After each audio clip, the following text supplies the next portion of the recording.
Magandang araw mga bata!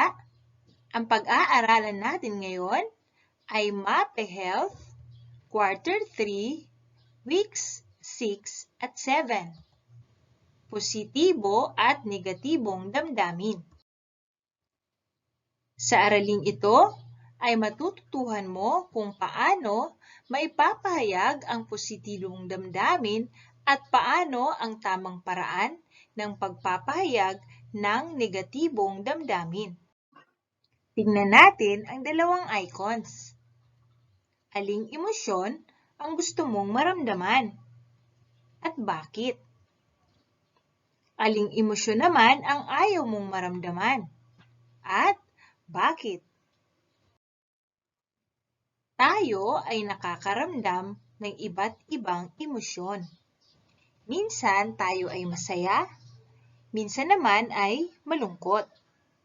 Ang pagkaramdam ng lungkot at saya ay normal sa isang batang katulad mo. Ang emosyon na ating nararamdaman ay maaaring positibo o negatibo. Ang positibo at negatibong damdamin ay nakakaapekto sa ating pisikal at emosyonal na kalusugan. Ano nga ba ang positibo at negatibong damdamin? Ang positibong damdamin ay ang kasiyahan, pagkasorpresa, pagdiriwang, pagmamalaki, pagtitiwala at paghanga ay halimbawa ng positibong damdamin. Ang positibong damdamin ay emosyon na magaan sa pakiramdam. Ito ay nakakabuti sa ating pisikal at mental na kalusugan. Ayon sa pag-aaral, ang taong may positibong damdamin ay mas masaya, mas malusog, at mas may kumpiyansa sa sarili. Paano nga ba maipapahayag ang positibong damdamin? Una ay pagsasabi ng mga mabuting salita.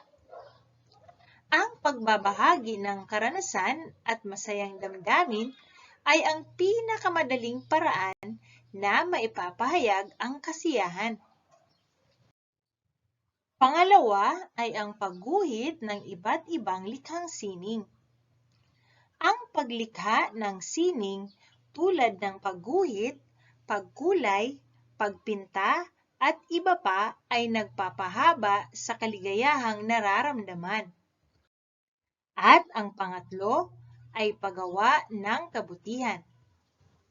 Maaari ring maipakita ang kasiyahan sa pamamagitan ng paggawa ng mga mabuting gawain sa iba. Ibahagi ang kasiyahan sa pamamagitan ng paggawa at pagbibigay ng card o liham at paggawa ng mga gawain na ikatutuwa ng iba. Ngayon naman ay alamin natin ang negatibong damdamin. Naranasan mo na bang matalo sa laro?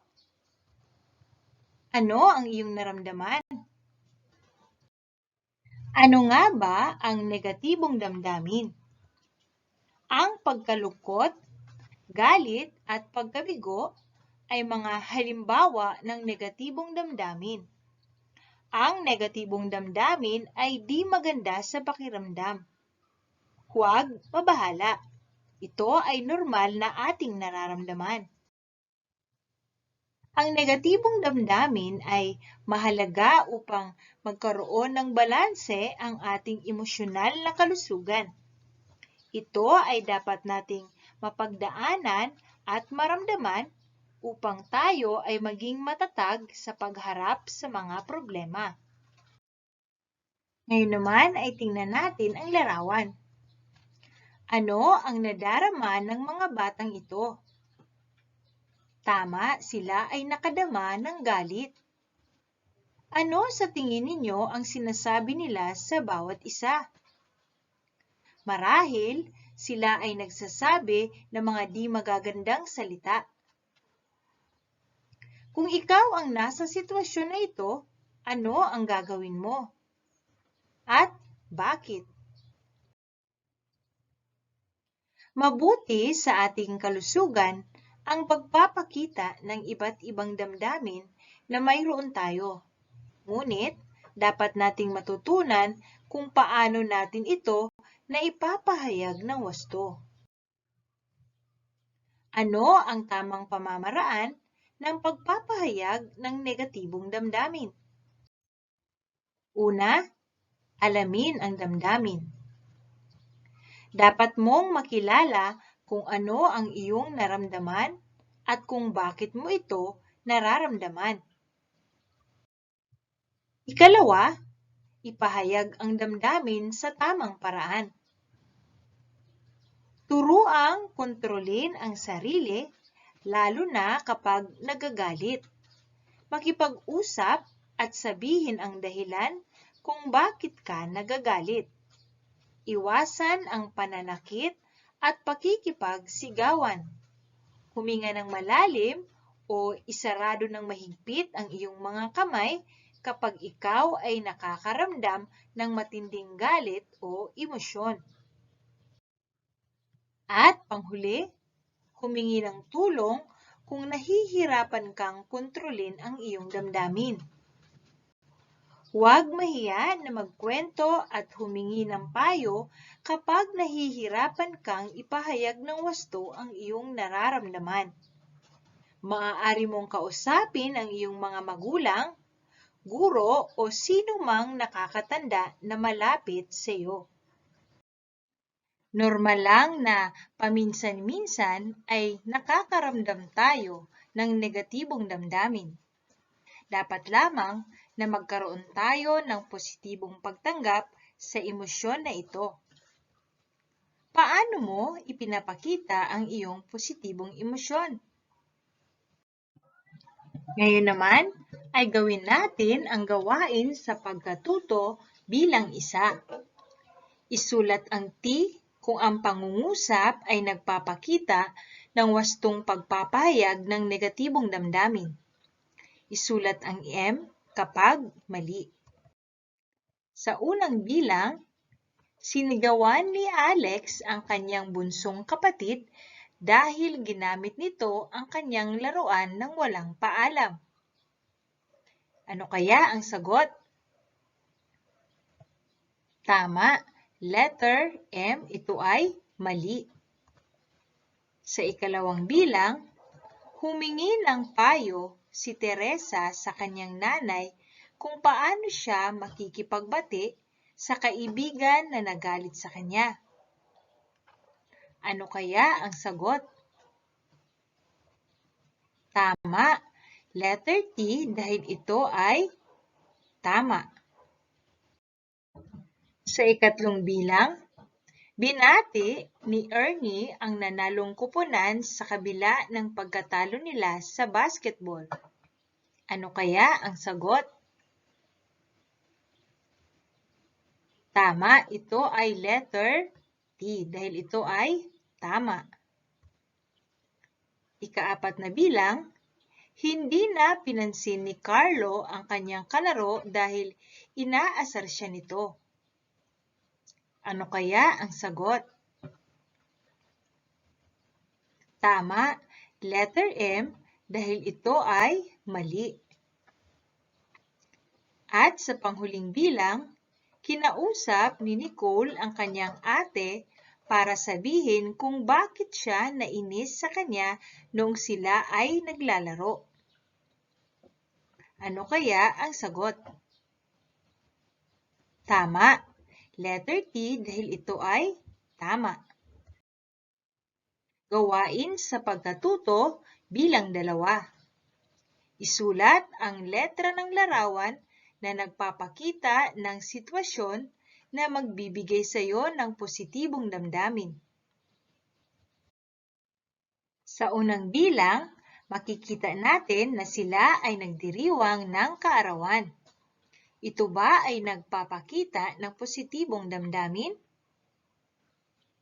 Tama, ito ay nagpapakita ng positibong damdamin. Kaya, isusulat natin ang letra ng larawan. Ito ay letter A. Sa ikalawang bilang, makikita natin na ang dalawang batang lalaki ay masayang naglalaro. Ito ba ay nagpapakita ng positibong damdamin? Tama, ito ay nagpapakita ng positibong damdamin. Kaya, isusulat natin ang letra ng larawan, letter B. Sa ikatlong bilang, makikita natin sa larawan na sila ay nagtatalo. Ito ba ay nagpapakita ng positibong damdamin? Tama, ito ay hindi nagpapakita ng positibong damdamin kaya hindi natin isusulat ang letra ng larawan. Sa ika-4 na bilang, siya ay nanalo sa paligsahan ng takbuhan. Ito ba ay nagpapakita ng positibong damdamin? Tama, ito ay nagpapakita ng positibong damdamin kaya isusulat natin ang letra ng larawan, letter D. Sa ika-5 bilang, siya ay nakakuha ng perfect score. Ito ba ay nagpapakita ng positibong damdamin? Tama, ito ay nagpapakita ng positibong damdamin kaya isusulat natin ang letra ng larawan, letter E. Sa panghuling bilang, nabasag niya ang vase. Ito ba ay nagpapakita ng positibong damdamin? Tama, ito ay hindi nagpapakita ng positibong damdamin kaya hindi natin isusulat ang letra ng larawan.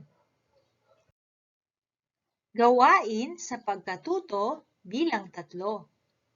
Isulat ang letra ng larawan na nagpapakita ng sitwasyon na magbibigay sa iyo ng negatibong damdamin. Gawin ito sa iyong sagutang papel. Sa unang bilang, siya ay umiiyak dahil nasira ang kanyang laruan. Ito ba ay nagpapakita ng negatibong damdamin? Tama, kaya isusulat natin ang letra ng larawan. Sumunod naman ay magkaaway ang dalawang magkaibigan. Ito ba ay nagpapakita ng negatibong damdamin? Tama, kaya isusulat natin ang letra ng larawan. Sunod naman ay nag-aagawan ang dalawang bata ng laruan. Ito ba ay nagpapakita ng negatibong damdamin? Tama, kaya isusulat natin ang letra ng larawan. At ang panghuli ay nakayakap siya sa kanyang lola. Ito ba ay nagpapakita ng negatibong damdamin?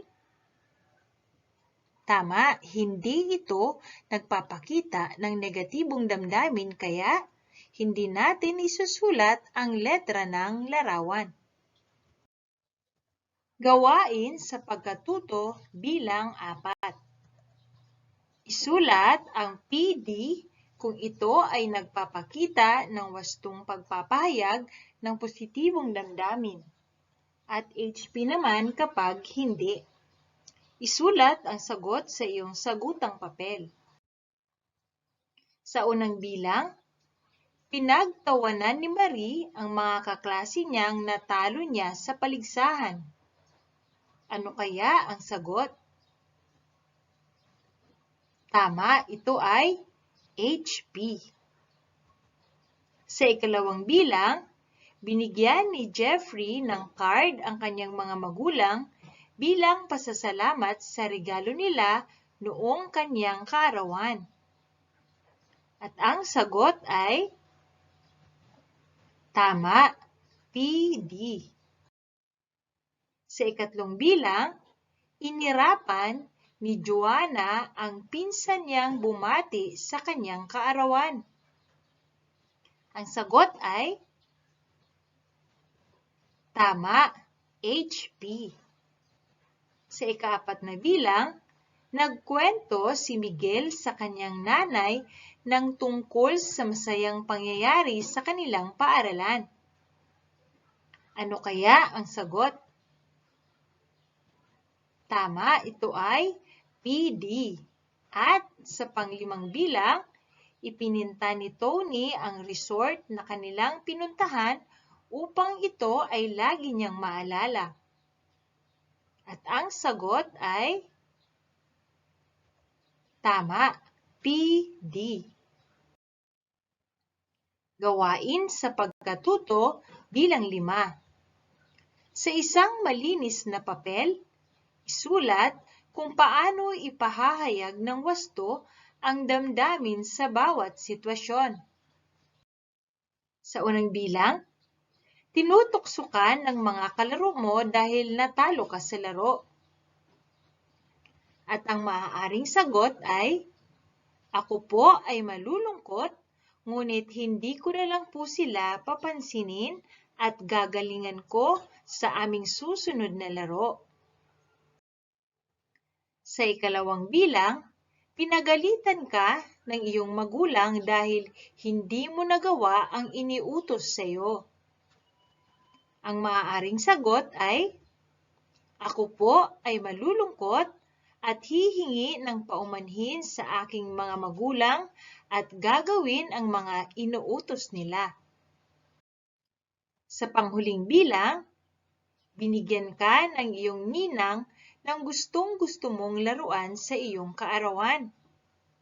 At ang maaaring sagot ay, ako po ay matutuwa at magpapasalamat sa ibinigay nilang regalo.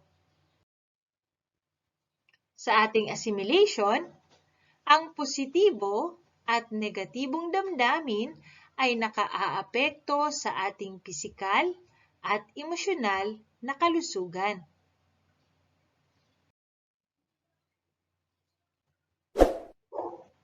Hanggang sa muli mga bata!